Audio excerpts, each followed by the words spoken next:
Now, of course, just before taking a look at all the action on the sports fields, we were talking to Western Cape MEC of Transport and Public Works, Robin Carlisle, concerning the issue of the proposed strategy that sees a zero limit on alcohol on our roads, and we have him back on the line. Thank you very much for taking our call, Mr. Minister. Now, I was asking, what exactly are the possibilities of this? I mean, you were once quoted as saying that enjoying alcohol responsibly was a big part of most South Africans' lifestyles. And of course, so looking at this situation, what is the practicality of this? Is it even possible to pull this thing through? So you're going to be Robin? Yes, sir. Oh, sorry, okay. We've had a few breaks. I apologize for that. I think enjoying alcohol responsibly, I think most of us do drink. I think we drink in a way which adds to our lives. Some people, unfortunately, do not. And I think the business of law enforcement is to stop drunken driving. It is not to stop every single person who happened to have a sip of champagne or whatever it was. I also think that we have a huge record of failure in, perhaps with the exception of my province, in catching drunken drivers, in sentencing drunken drivers, in assembling the evidence for drunken drivers. And what's also important, I believe, is that most countries in the world that have a very successful road safety campaign and very low deaths per 100,000 of population, all of those countries use the same measures as we do, 0.05. Some of them, like Britain, use an even higher one, 0.08. Mm-hmm. And the final thing is, and this is perhaps, in a sense, the most important, is breathalyzer is the coming technique for dealing with drunken driving. And at those very low levels, 0.0, well, okay, you can't measure there, but at 0.1, 0.01, 0.02, breathalyzer is not a reliable instrument. It's reliable from about 0.03 upwards.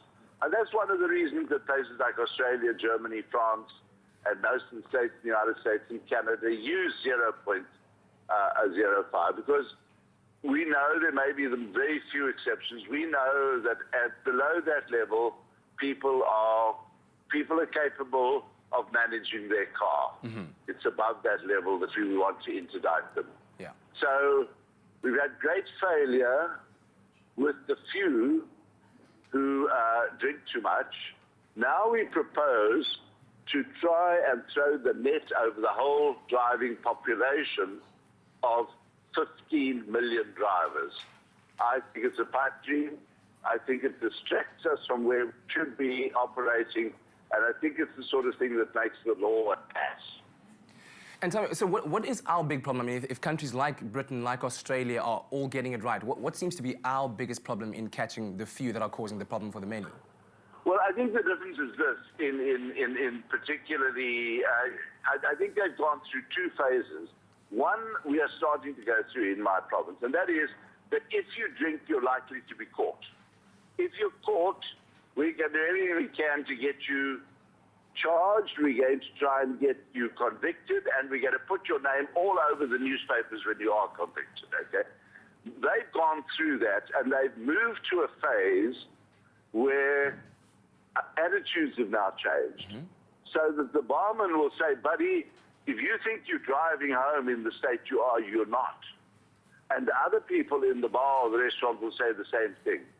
So they've changed their whole attitude as a result of effective law enforcement. We have not achieved that law enforcement. In my province, we're about 30% of the way to it. In the rest of South Africa, we're about 3% of the way to it. When we get that level of law enforcement, we'll start to get the behavioral changes.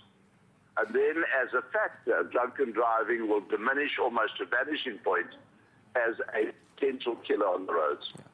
So what do you think the reaction from the residents would be, and let's say from tourists as well, if this were to go through and to be legally enforced? Well, I mean, given that a lot of tourists hire cars out here, you can take that section of the market and you write it off. Say, no, go somewhere else. Okay? Mm-hmm. So it'll have a huge impact on that. That in itself will have a whole impact on the entertainment service delivery market, mm-hmm. which will start then, obviously, to begin to dry up.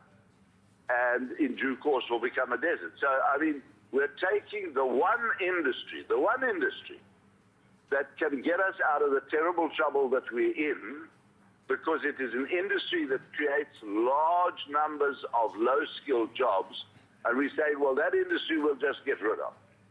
You know, and it'll all be in the interest of a bill or an act that we do not have the capacity to enforce. Yeah. It's a tragedy.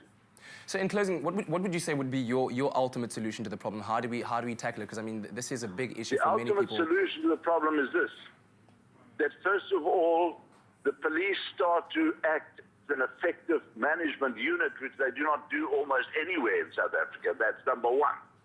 Number two is that we jack up the courts and we don't have prosecutors who lose files and magistrates who are not sure what the law is. And that's not so difficult to do, and it's essential that we do it. And number three is that we put some money behind traffic law enforcement. I have got, in this province, I've got 1,400 people to cover something like 48,000 kilometers of surface road. I mean, that's a joke. You know, I mean, that's an evil joke. And the fourth thing that we need to do is, like in any other country in the world, a policeman of the South African Police Service or policewoman must also be a traffic policeman. And when we've done those things, I mean, we will not believe how pleasant it will be to travel on our roads, particularly at night, particularly over a weekend. Oh. So thank you very much for taking our call. We really appreciate your insights. It's a pleasure. Western Cape MEC of Transport and Public Works, Robin Carlisle, there talking about the proposed issue of zero limit on alcohol intake. As you can hear, obviously a very, very serious issue. And we want to know what you think about it.